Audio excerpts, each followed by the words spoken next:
चलिए मित्रों, शुरू करते हैं हम अपना आज का करंट अफेयर। देखते हैं हमारे जितनी भी महत्वपूर्ण खबरें हैं सभी पे विस्तार से चर्चा और विश्लेषण करते हैं। हमारी पहली न्यूज है, एक अध्ययन के अनुसार जलवायु परिवर्तन के कारण वर्ष 2000 से हाई माउंटेन एशिया में बाढ़ आने की घटना में वृद्धि हुई है। तो इस अध्ययन में 1950 से 2023 तक हाई माउंटेन एशिया में बाढ़ की घटनाओं का विश्लेषण किया गया। इस अध्ययन से निष्कर्ष निकला कि तापमान में होने वाली वृद्धि बाढ़ की बढ़ती घटनाओं का मुख्य कारण है। 1950 के बाद से हाई माउंटेन एशिया का तापमान प्रति दशक 0.3 डिग्री सेल्सियस की दर से बढ़ा है। इस अध्ययन के अन्य मुख्य बिंदुओं पर एक नजर डालते हैं तो बाढ़ आने के समय में अनिश्चितता बढ़ रही है। बाढ़ की अधिकांश घटनाएं मानसून के दौरान होती रहती हैं, लेकिन इसके अलावा दूसरे मौसम में भी बाढ़ की घटनाएं बढ़ रही हैं। तेल, कोयला और गैस के जलने से वैश्विक तापमान बढ़ रहा है, जिससे एशियाई क्षेत्र में 4 प्रकार के बाढ़ में वृद्धि हो रही है। हाई माउंटेन एशिया में बाढ़ के 4 प्रकार देखते हैं तो वर्षा के कारण बाढ़। हिमालयी क्षेत्र में अत्यधिक वर्षा के कारण सतही जल अफवाह में वृद्धि और अचानक बाढ़ आना एक सामान्य घटना बन गई है।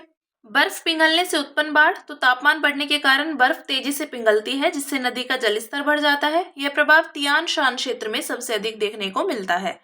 हिमनदीय झील के तटबंध टूटने से उत्पन्न बाढ़, तो हिमनदों के पिघलने या भूस्खलन के कारण हिमनदीय झीलों के तटबंध टूट जाते हैं। यह घटना कारकोरम या हिमालय क्षेत्र में आम है। भूस्खलन से बनी झील के तटबंध टूटने से उत्पन्न बाढ़, तो भूस्खलन के कारण नदियों का मार्ग बाधित हो जाता है और अस्थायी झीलें बन जाती हैं। बाद में ऐसी झील के तटबंध टूटने से बाढ़ आती है। यह ज्यादातर हेंगडुआन पर्वतों में देखने को मिलता है। इस अध्ययन में की गई सिफारिशें कौन सी हैं? तो संवेदनशील घाटियों में वास्तविक समय पर बाढ़ की निगरानी को प्राथमिकता दी जानी चाहिए।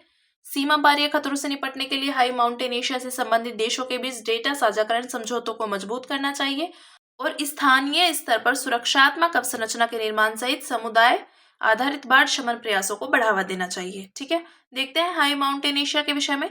तो इसे एशियाई वाटर टावर भी कहा जाता है। ये ताजे जल का एक महत्वपूर्ण स्रोत है, क्योंकि यहाँ ध्रुवीय क्षेत्रों के बाहर हिम के रूप में जल का सबसे बड़ा भंडार है। यह 10 प्रमुख नदियों में जल की आपूर्ति सुनिश्चित करता है तथा 2 अरब से अधिक लोगों का जीवन यापन इससे जुड़ा हुआ है। इसमें तिब्बत का पठार भी शामिल है, जो पश्चिम में तियान शान, पामीर, हिंदुकुश और काराकोरम पर्वत श्रृंखलाओं, दक्षिण और दक्षिण पूर्व में हिमालय तथा पूर्व में किलियन शान से घिरा हुआ है। ये बात की हमने हाई माउंटेन एशिया के विषय में। अब बात करते हैं अगली न्यूज की, जो है प्रधानमंत्री ने मोटापा कम करने के लिए खाद्य तेल की खपत में लोगों से 10% की कटौती करने का आह्वान किया है। तो हाल ही में प्रधानमंत्री ने बताया कि वैश्विक स्तर पर हर 8 में से 1 व्यक्ति मोटापे से ग्रस्त है और 5 से 19 वर्ष के बच्चों व किशोरों में इसके मामले 4 गुना बढ़ गए हैं। उन्होंने ये बात 2022 के WHO के आंकड़ों के आधार पर कही। मोटापे के विषय में देखते हैं तो WHO के अनुसार मोटापा शरीर में असामान्य या अत्यधिक वसा का संचय है, जो स्वास्थ्य के लिए गंभीर जोखिम पैदा करता है। मोटापे को वर्गीकृत करने के लिए बॉडी मास इंडेक्स का उपयोग किया जाता है। इसकी गणना व्यक्ति के वजन यानी किलोग्राम में और उसकी लंबाई वर्ग मीटर से विभाजित करके की जाती है। 25 या इससे अधिक BMI वाले व्यक्ति को अधिक वजन वाला माना जाता है। 30 या इससे अधिक बॉडी मास इंडेक्स वाले व्यक्ति को मोटापे की श्रेणी में रखा जाता है। मोटापे का स्वास्थ्य पर क्या प्रभाव पड़ता है? तो हृदय रोग में वृद्धि, मधुमेह, कैंसर, तंत्रिका संबंधी विकार, श्वसन संबंधी गंभीर बीमारियां आदि होती हैं। NFHS 5 2019 से 2021 के अनुसार भारत में मोटापे की क्या स्थिति रही है? तो कुल मिलाकर 24% महिलाएं और 23% पुरुष अधिक वजन या मोटापे से ग्रस्त हैं। अखिल भारतीय स्तर पर 2015-16 से 2019 से 21 के बीच 5 वर्ष से कम आयु के बच्चों में अधिक वजन की दर 2.1% से बढ़कर 3.4% हो गई। भारत में मोटापे को बढ़ावा देने वाले कारक तो उच्च कैलोरी एवं कम पोषक तत्व वाले आहार, रिफाइंड कार्बोहाइड्रेट एवं सैचुरेटेड फैट्स यानी संतृप्त वसा की खपत में वृद्धि और प्रसंस्कृत खाद्य पदार्थों तक आसान पहुंच आदि। भागदौड़ वाली जीवन शैली तो लंबे समय तक बैठे रहना, स्क्रीन के सामने बहुत अधिक समय बिताना, शारीरिक गतिविधियों पर बहुत कम ध्यान देना आदि। आनुवांशिक रूप से संशोधित फसलों का उपयोग तो आनुवांशिक रूप से संशोधित फसलें मानव शरीर की चयापचय प्रक्रियाओं को बाधित कर सकती हैं और वजन में अवांछित वृद्धि का कारण बन सकती हैं। मोटापे की समस्या की रोकथाम के लिए भारत में कुछ रणनीतिक उपाय जानते हैं। तो पोषण अभियान, बच्चों, किशोरियों, गर्भवती महिलाओं और स्तनपान कराने वाली माताओं के लिए पोषण संबंधी परिणामों में सुधार करना। फिट इंडिया मूवमेंट तो सक्रिय जीवन शैली को बढ़ावा और दिनचर्या में फिटनेस के लिए प्रोत्साहन। गैर संचारी रोगों की रोकथाम और नियंत्रण के लिए राष्ट्रीय कार्यक्रम तो समुदाय के सदस्यों, नागरिक समाज और मीडिया को शामिल करके व्यवहार परिवर्तन के जरिए बेहतर स्वास्थ्य को बढ़ावा। ईट राइट इंडिया, तो सभी के लिए सुरक्षित, स्वस्थ और संधारणीय भोजन सुनिश्चित करना। और RUCO यानी रिपर्स यूज्ड कुकिंग ऑयल, पहल, एक बार उपयोग हो चुके खाना पकाने के तेल का सुरक्षित रूप से पुनः उपयोग। अब अगली न्यूज देखते हैं, जो सुप्रीम कोर्ट ने न्यायिक अतिक्रमण के आधार पर हाई कोर्ट के आदेश को रद्द किया। तो गौरतलब है कि मान सिंह वर्मा मामले में इलाहाबाद हाई कोर्ट ने नारकोटिक्स कंट्रोल ब्यूरो को कथित रूप से अवैध तरीके से हिरासत में रखने के कारण आरोपी को मुआवजा देने का आदेश दिया था। सुप्रीम कोर्ट ने न्यायिक अतिक्रमण यानी जुडिशियल ओवररीच का हवाला देते हुए इलाहाबाद हाई कोर्ट के इस आदेश को रद्द किया। सुप्रीम कोर्ट ने कहा कि दंड प्रक्रिया संहिता किसी कोर्ट को अवैध तरीके से हिरासत में रखे गए व्यक्ति को मुआवजा दिलवाने का अधिकार नहीं देती है। न्यायिक सक्रियता और न्यायिक अतिक्रमण जानते हैं। तो न्यायपालिका को संविधान में निर्धारित शक्तियों के पृथक्करण के सिद्धांत का पालन करते हुए न्यायिक संयम बनाए रखना चाहिए। जैसा कि डॉक्टर मनमोहन सिंह ने कहा था, न्यायिक सक्रियता और न्यायिक अतिक्रमण के बीच की सीमा रेखा बेहद पतली होती है। ठीक है, देखते हैं दोनों के बीच अंतर क्या है। तो पहले देखते हैं न्यायिक सक्रियता, परिभाषा जानते हैं इसकी। तो यह कोर्ट द्वारा नागरिक अधिकारों की रक्षा करने तथा समाज में न्याय को आगे बढ़ाने हेतु अपनाए जाने वाले सक्रिय दृष्टिकोण को संदर्भित करता है। उदाहरण के लिए जनहित याचिका। इधर न्यायिक अतिक्रमण की बात करें तो यह न्यायिक सक्रियता का चरम रूप है, जब कोई अदालत अपने निर्धारित अधिकार क्षेत्र से बाहर जाकर कार्य करती है और कार्यपालिका या विधायिका के अधिकारों में हस्तक्षेप करती है, तो उसे न्यायिक अतिक्रमण कहा जाता है। आधार क्या है? तो न्यायिक सक्रियता की बात करें तो संविधान की व्याख्या करने का अंतिम अधिकार न्यायपालिका के पास है। उदाहरण के लिए न्यायिक समीक्षा यानी न्यायिक पुनरावलोकन अनुच्छेद 32 और 226 के तहत कोर्ट संवैधानिक प्रावधानों का उल्लंघन करने वाले कानूनों या कार्यकारी निर्णयों आदेशों को रद्द कर सकती है। यह एक प्रकार से शक्ति के पृथक्करण के सिद्धांत का उल्लंघन है। अदालतों द्वारा कानून प्रवर्तन एवं नीति निर्माण का कार्य करना विधायिका कार्यपालिका के कार्यों में हस्तक्षेप माना जाता है। उदाहरण के लिए अदालत द्वारा मध्यस्थता संबंधी निर्णयों को संशोधित करने के लिए अनुच्छेद 142 का उपयोग न्यायिक अतिक्रमण के जोखिम को बढ़ाता है। महत्वपूर्ण निर्णय देखते हैं। तो विशाखा बनाम राजस्थान राज्यवाद 1997, कार्यस्थल पर महिलाओं की सुरक्षा के लिए सुप्रीम कोर्ट द्वारा दिशा निर्देश जारी किए गए। मेनका गांधी 1978 वाद, तो कोर्ट ने विधि द्वारा स्थापित प्रक्रिया की व्याख्या विधि की सम्यक प्रक्रिया के रूप में की। ठीक है, इधर देखते हैं राष्ट्रगान से जुड़ा मामला। तो श्याम नारायण चौक से बनाम भारत संघवाद 2018, राष्ट्रीय एवं राज्य हाईवे के पास शराब बेचने पर प्रतिबंध है। ठीक है, ये बात की हमने न्यायिक सक्रियता और न्यायिक अतिक्रमण की। अब बात करते हैं अगली न्यूज की, जो है केंद्र सरकार ने शेरों के संरक्षण प्रयासों को बढ़ावा देने के लिए प्रोजेक्ट लायन के लिए वित्त पोषण को मंजूरी दी। तो केंद्र सरकार ने प्रोजेक्ट लायन के तहत लगभग 2927.71 करोड़ रुपए के वित्त पोषण को मंजूरी दी। इसमें गुजरात के जूनागढ़ जिले में एक national referral centre for wild life की स्थापना करना भी शामिल है। National referral centre for wild life के विषय में जानते हैं।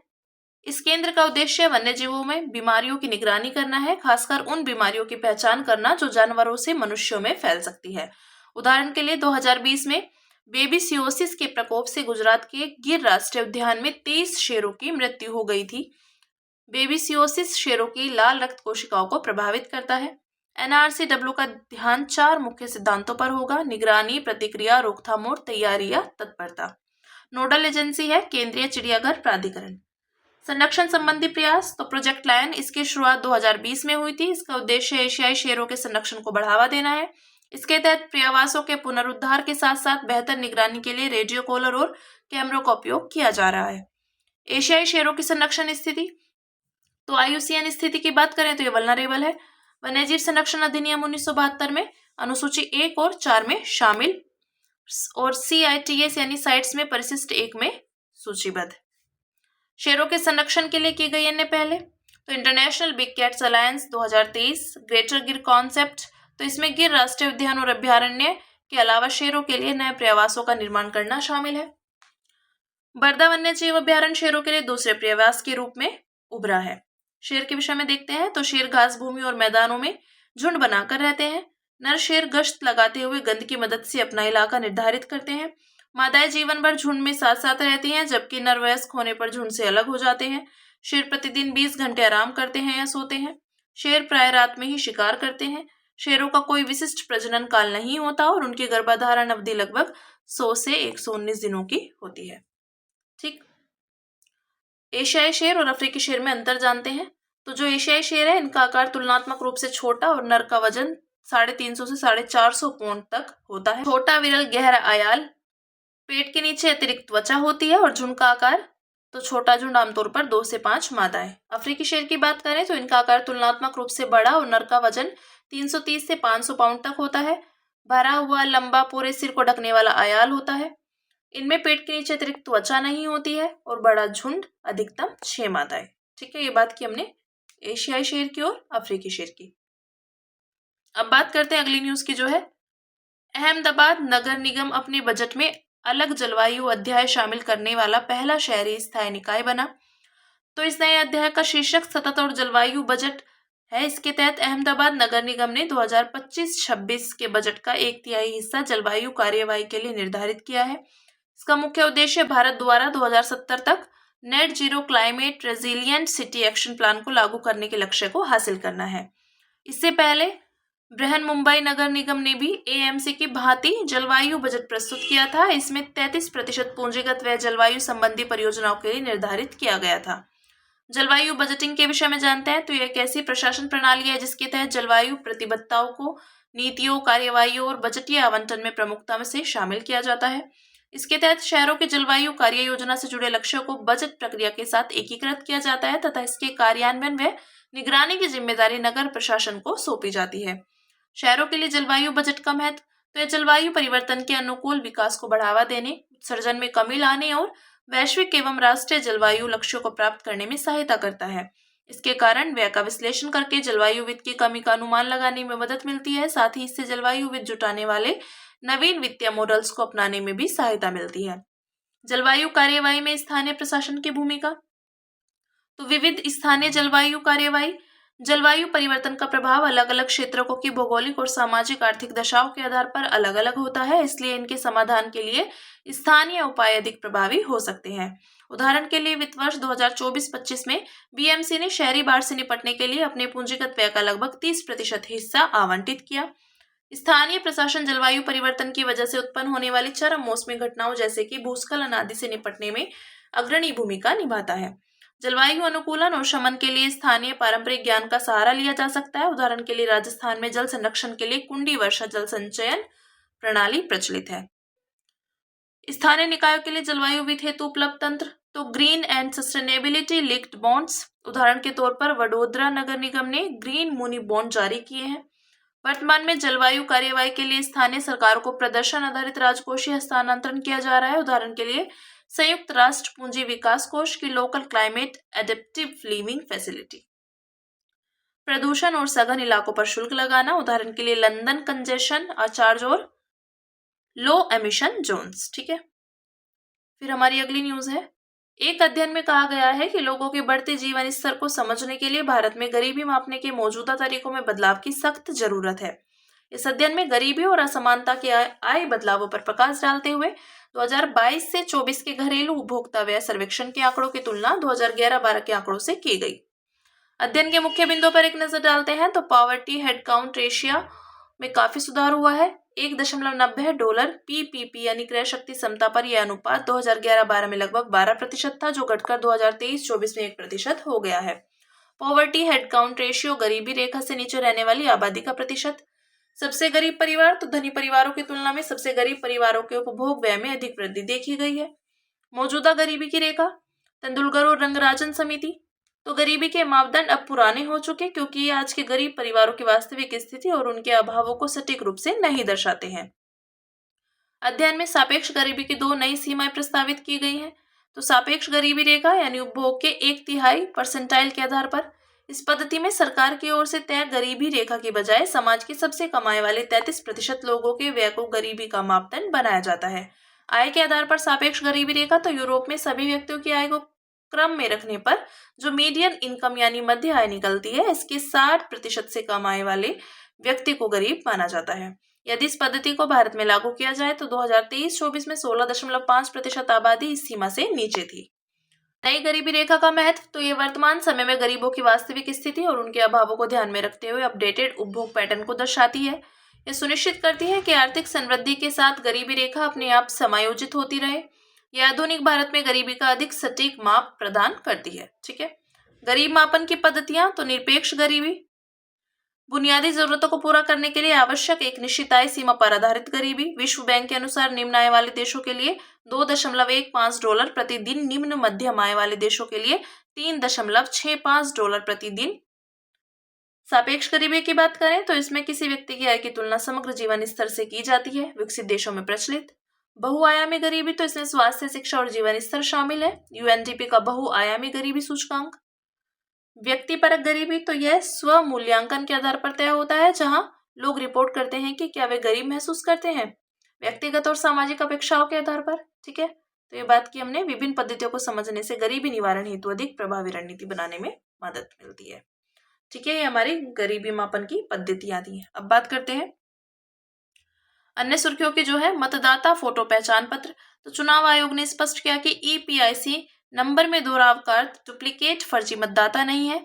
यह स्पष्टीकरण उन मामलों में दिया गया था जहां दो अलग अलग राज्यों में समान ईपीआईसी नंबर पाए गए थे। ऐसा पहले की मैनुअल और विकेंद्रीकृत प्रक्रियाओं के कारण हुआ था।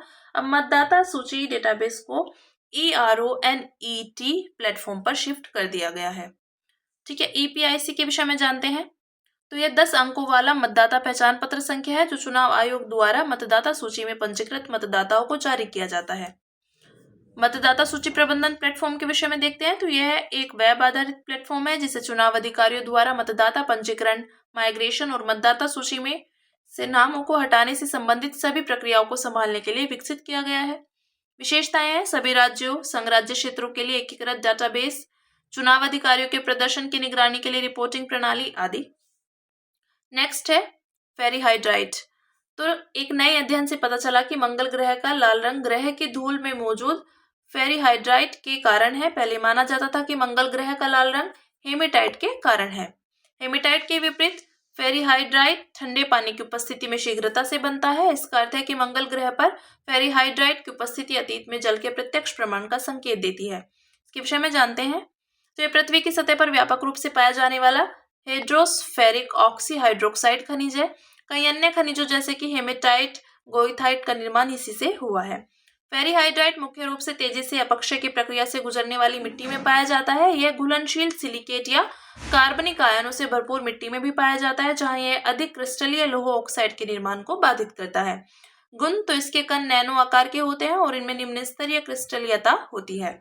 इसका उपयोग भारी तत्व संदूषकों के पृथक्करण में किया जाता है। ठीक है, ये बात की हमने फेरीहाइड्राइट की। अब बात करेंगे स्वावलंबिनी। तो कौशल विकास और उद्यमिता मंत्रालय ने नीति आयोग के सहयोग से स्वावलंबिनी महिला उद्यमिता कार्यक्रम शुरू किया। इसके विषय में जानते हैं। तो यह लैंगिक रूप से समावेशी उद्यमिता सुनिश्चित करने की दिशा में एक महत्वपूर्ण कदम है। उद्देश्य है इस कार्यक्रम का लक्ष्य उच्चतर शिक्षा में अध्ययनरत छात्रों को उद्यमिता के लिए आवश्यक कौशल, संसाधन और मार्गदर्शन उपलब्ध कराकर उन्हें सक्षम बनाना है। संरचना की बात करें तो इसमें उद्यमिता जागरूकता कार्यक्रम, महिला उद्यमिता विकास कार्यक्रम, मार्गदर्शन और फैकल्टी ट्रेनिंग भी शामिल है। कार्यान्वयन निकाय, तो राष्ट्रीय उद्यमिता और लघु व्यवसाय विकास संस्थान। प्रभाव, इसका लक्ष्य प्रशिक्षित प्रतिभागियों में से 10% को उद्यम स्थापित करने के लिए प्रेरित करना है, जिससे भारत में महिलाओं के नेतृत्व में आर्थिक विकास को बढ़ावा मिलेगा। फिर आगे देखते हैं टांगानिका झील बेसिन के लिए पहल। तो इस पहल का नेतृत्व संयुक्त राष्ट्र पर्यावरण कार्यक्रम द्वारा किया जाएगा। इसका उद्देश्य जैव विविधता संरक्षण, सतत भूमि प्रबंधन और टांगानिका झील बेसिन में जल सुरक्षा सुनिश्चित करना है। वित्त पोषण, तो वैश्विक पर्यावरण सुविधा द्वारा। उद्देश्य है टांगानिका झील के किनारे स्थित 4 देशों के बीच सीमा पार सहयोग को बढ़ावा देना। इसके विषय में जानते हैं। इसका बेसिन 4 देशों Burundi, democratic Republic of Congo, Tanzania और जाम्बिया में अवस्थित है। टांगानिका अफ्रीका की महान झीलों में से एक है। आयतन की दृष्टि से यह विश्व की दूसरी सबसे बड़ी मीठे पानी की झील है। इसे अंतर्राष्ट्रीय स्तर पर वैश्विक जैव विविधता हॉटस्पॉट्स के रूप में मान्यता प्राप्त है। आगे देखते हैं कुर्दिस्तान वर्कर्स पार्टी। तो कुर्दू समूह कुर्दिस्तान वर्कर्स पार्टी ने तुर्की के साथ युद्ध विराम की घोषणा की। इसके विषय में देखते हैं। इस समूह ने 1980 के दशक की शुरुआत में तुर्की सरकार के खिलाफ सशस्त्र विद्रोह शुरू किया था। आरंभ में इस विद्रोह में कुर्दों के लिए स्वतंत्रता की मांग की गई थी। तुर्की, यूरोपीय संघ, ब्रिटेन और अमेरिका में PKK आतंकवादी समूह के रूप में प्रतिबंधित है। कुर्दू समुदाय के विषय में देखते हैं तो कुर्दू एक जनजातीय समूह है। इनकी आबादी लगभग 40 मिलियन है। इस समूह के लोग मुख्य रूप से ईरान, इराक, सीरिया और तुर्की में रहते हैं। कुर्द समुदाय के लोग कुर्दिश भाषा की अलग अलग बोलियां बोलते हैं। ये बोलियां तुर्की या अरबी भाषा से सीधे तौर पर संबंधित नहीं है। कुर्द समुदाय के अधिकांश लोग सुन्नी मुसलमान हैं। ठीक है, फिर आगे है श्रीलंका मलेश्वर अभ्यारण्य। तो भारतीय पुरातत्व सर्वेक्षण ने श्रीलंका मलेश्वर अभ्यारण्य में प्राचीन शैलकला और शिलालेखों की खोज की। इसके विषय में देखते हैं। यह आंध्र प्रदेश में स्थित है। यह पेन्नार नदी के जल ग्रहण क्षेत्र में आता है। यह अभ्यारण्य क्रिटिकली एंडेंजर्ड पक्षी जेर्डन कॉर्सर यानी रात्रिचर पक्षी का एकमात्र पर्यावास स्थल है। यहाँ लाल चंदन सैंडलवुड की महत्वपूर्ण प्रजातियां पाई जाती हैं। जीव जंतु हैं तेंदुआ, सियार, चिंकारा, चौसिंघा, स्लॉथ बियर आदि। वन प्रकार तो पहाड़ियों में दक्षिणी उष्णकटिबंधीय शुष्क पर्णपाती वन, मैदानों में झाड़ीदार वन, दक्षिणी शुष्क मिश्रित पर्णपाती वन, उष्णकटिबंधीय कांटेदार वन और उष्णकटिबंधीय शुष्क सदाबहार वन। नेक्स्ट है युद्ध अभ्यास डेजर्ट हंट 2025। तो भारतीय वायुसेना द्वारा जोधपुर एयरफोर्स स्टेशन पर आयोजित किया गया है युद्ध अभ्यास डेजर्ट हंट 2025। तो ये तीनों सेनाओं के विशेष बल का युद्ध अभ्यास है। इसमें तीनों सेनाओं की निम्नलिखित विशिष्ट इकाइयां शामिल है, जैसे भारतीय थल सेना के पैरा यानी विशेष बल, भारतीय नौसेना के मरीन कमांडो और भारतीय वायुसेना के गरुड़ स्पेशल फोर्स। तो इस अभ्यास का मकसद यह परखना है कि युद्ध जैसी परिस्थितियों में हमारे सैन्य बल कितनी तेजी से और प्रभावी ढंग से एक साथ मिलकर काम कर सकते हैं। यह अभ्यास युद्ध स्थितियों में आपसी सहयोग, समन्वय और तेजी से प्रतिक्रिया करने की क्षमताओं का मूल्यांकन करने और उन्हें सुधारने का अवसर देता है। फिर आगे है सेलेनियम। भारतीय चिकित्सा अनुसंधान परिषद की एक रिपोर्ट के अनुसार गेहूं में सेलेनियम की उच्च मात्रा से बाल झड़ते हैं। सेलेनियम एक प्राकृतिक तत्व है जिसकी अल्प मात्रा ही मानव शरीर के लिए आवश्यक होती है। यदि इसका सेवन आवश्यकता से दोगुनी मात्रा में कर लिया जाए तो यह हानिकारक साबित हो सकता है। सेलेनियम प्राकृतिक रूप से मिट्टी में पाया जाता है, इसलिए पौधे आधारित खाद्य पदार्थों के माध्यम से हमारे शरीर में इसकी मात्रा प्रभावित होती है। सेलेनियम प्रदूषण तो मानवीय गतिविधियां जैसे जीवाश्म ईंधन से निकलने वाले अपशिष्ट का अनुचित निपटान और सेलेनियम युक्त मिट्टी में सिंचाई सेलेनियम प्रदूषण का सबसे बड़ा कारण है। ठीक है, बात की हमने सेलेनियम की। अब बात करेंगे सुर्खियों में रहे स्थल की, जो है उरुग्वे राजधानी है मोंटेविडियो। यामांडो ओर्सी ने उरुग्वे के नए राष्ट्रपति के रूप में पदभार ग्रहण किया। यह सूरीनामा के बाद दक्षिण अमेरिका का दूसरा सबसे छोटा देश है। सीमाएं की बात करें तो इसके उत्तर में ब्राजील है और पश्चिम में अर्जेंटीना। समुद्री सीमा इसके पूर्व में अटलांटिक महासागर है, ये अटलांटिक ओशियन। भौगोलिक विशेषताएं तो जलवायु उष्ण समशीतोष्ण है। उरुग्वे के अधिकतर हिस्से में पंपास मैदान है। यह दक्षिण अमेरिका के दक्षिण पूर्वी भाग में उपजाऊ निचले भाग का एक विशाल क्षेत्र है। पंपा शब्द की उत्पत्ति क्वेचुआ शब्द से हुई है जिसका अर्थ है समतल मैदान। प्रमुख नदियां हैं रियो डी ला प्लाटा, पराना नदी, उरुग्वे नदी। उरुग्वे नदी उरुग्वे और अर्जेंटीना के बीच सीमा बनाती है। तटीय जलधाराएं ब्राजील जलधारा, गर्म और उत्तर की ओर बहने वाली जलधारा। मालविनास जलधारा तो ठंडी पोषक तत्वों से भरपूर और दक्षिण की ओर बहने वाली जलधारा है। ठीक है, बात की हमने उरुग्वे की। तो हमारी आज की जितनी भी महत्वपूर्ण खबरें थी हमने सभी पे विस्तार से चर्चा और विश्लेषण किया। अब इसी के साथ मिलते हैं कल अपनी नई खबरों के साथ।